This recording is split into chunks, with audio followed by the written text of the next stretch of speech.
La escritura va más allá del simple acto físico de mover la mano y conocer las reglas de ortografía. Esta implica un proceso mental complejo que organiza y representa simultáneamente los sonidos, los significados, la estructura y el uso del lenguaje hablado. A esto se le llama expresión escrita. Pero, ¿qué pasa cuando hay dificultades para componer textos? Cuando tenemos errores gramaticales, de puntuación, también la elaboración de frases y organización pobre de los párrafos, sumado a errores múltiples de ortografía. María Alejandra Duarte, estudiante de la especialización de Neuropsicología de la Educación, y en este video veremos la disgrafía, reconociendo sus principales teorías, tipos y características clínicas.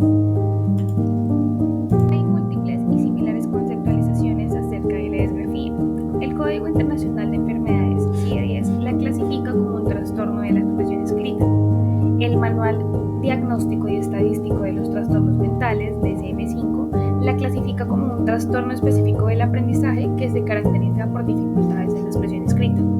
Autores como Rosselli, Portellano, Ardila, la clasifican como un problema caligráfico, ortográfico y una variedad de la alteración de escrita. En general, ellos concuerdan que aunque la disgrafía es un trastorno que presenta dificultades justamente en la expresión escrita antes del aprendizaje de las mismas, estas causas pueden ser genéticas, neurológicas o psicomotrices y es muy importante aclarar su etiología, pues de eso depende su caracterización.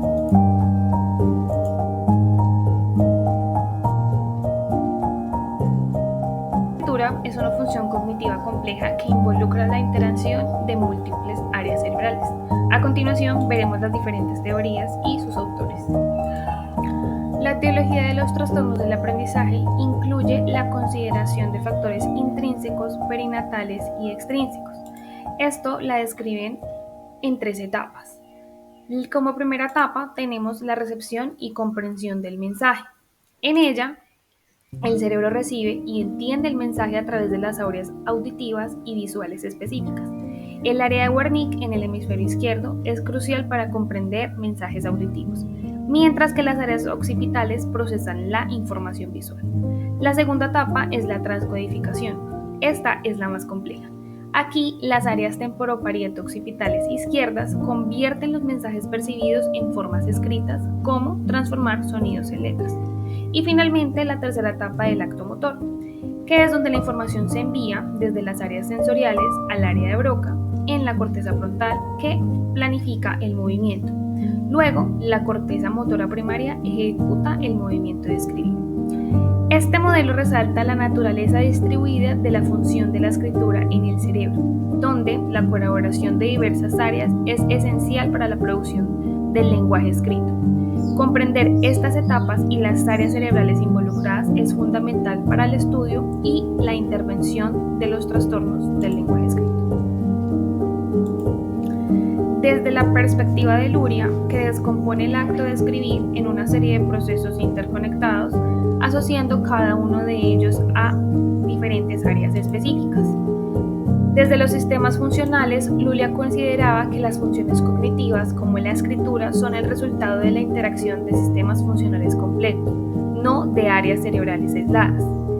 El papel del lenguaje juega un papel fundamental en la escritura, tanto en la recepción y análisis de la información, como en la programación y la planificación del acto motor. También destacó la importancia de la motricidad fina y la coordinación visomotora en la ejecución del acto de escribir.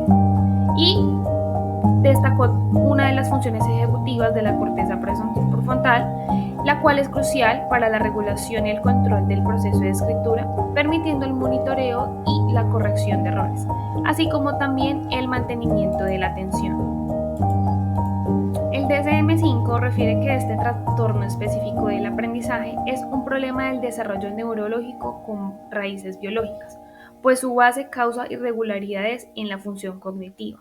las cuales se manifiestan en comportamientos característicos del trastorno, de tal manera que los factores genéticos, epigenéticos y ambientales interactúan, afectando la capacidad del cerebro para procesar la información verbal y no verbal de manera eficiente.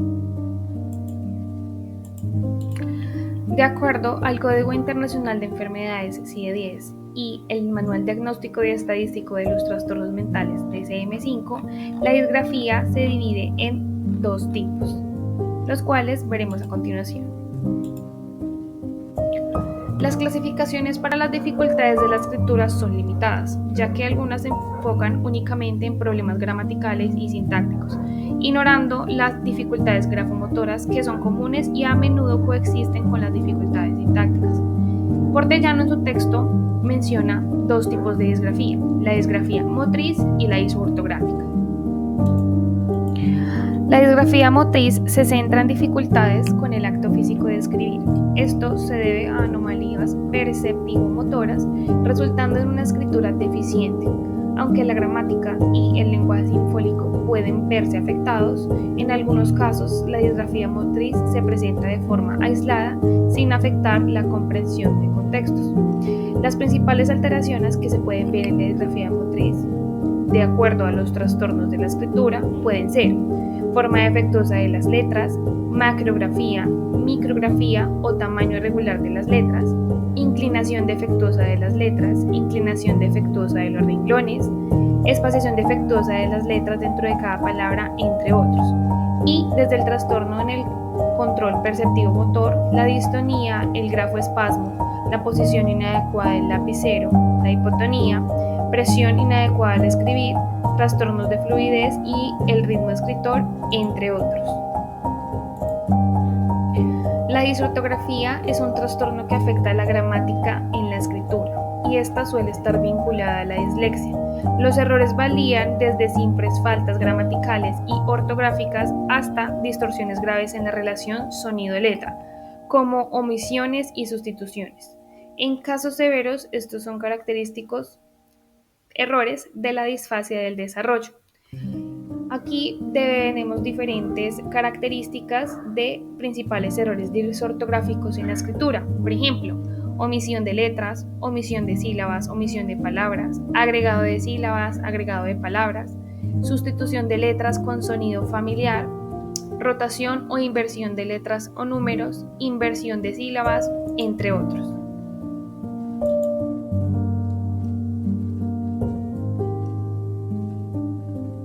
Características clínicas de acuerdo a los criterios diagnósticos del DSM-5. Se identifica una dificultad en el proceso de aprendizaje y en la aplicación de habilidades académicas cuando se observa al menos uno de los siguientes problemas, los cuales deben persistir durante un mínimo de 6 meses, incluso después de haber implementado estrategias de intervención para abordar dichas dificultades. Problemas como la ortografía. Esto se manifiesta, por ejemplo, en la adición, omisión o sustitución de vocales o consonantes dentro de las palabras. Problemas con la expresión escrita. Esto se evidencia en la presencia de múltiples errores gramaticales o de puntuación en las oraciones, en la desorganización de los párrafos y en la falta de claridad en la expresión escrita de las ideas. Se considera que las habilidades académicas de un individuo están significativamente afectadas cuando su rendimiento en estas áreas se encuentra notablemente por debajo de lo esperado para su edad.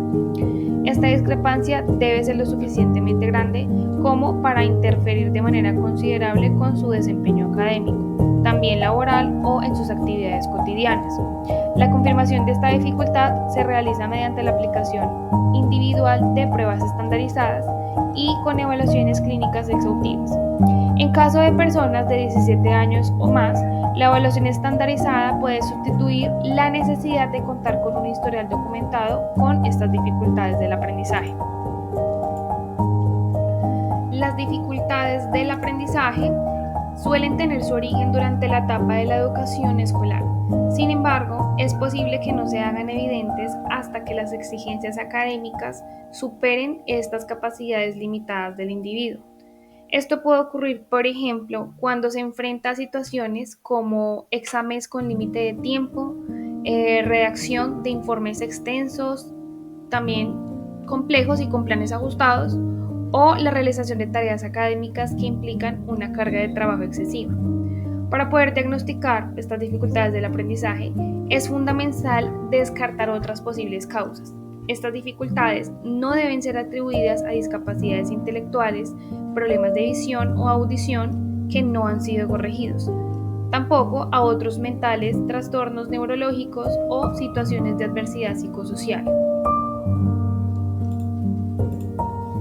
Ahora bien, de acuerdo a los criterios diagnósticos del Código Internacional de Enfermedades CIE-10, la disgrafía se caracteriza por una dificultad notable y particular en el dominio de la ortografía. Esta no se explica por problemas de lectura previos ni tampoco por bajo nivel intelectual. Asimismo, no se puede explicar por problemas sensoriales o falta de educación adecuada, aunque los niños con este trastorno pueden tener dificultades con la escritura, esta no es su característica principal. Sus errores suelen basarse en la fonética, a diferencia de los niños con dislexia. Además, el niño debe tener una capacidad de lectura normal, un nivel de inteligencia promedio y estar recibiendo educación regular. Este trastorno no debe atribuirse a factores visuales, educativos, neurológicos o psiquiátricos. El Código Internacional de Enfermedades CIE-10 establece que, de acuerdo a la dificultad ortográfica específica, se podría conservar la idea de un déficit significativo en la ortografía. De acuerdo a la ausencia de otras causas, se mantendría la exclusión de problemas de lectura, intelectuales, sensoriales o educativos.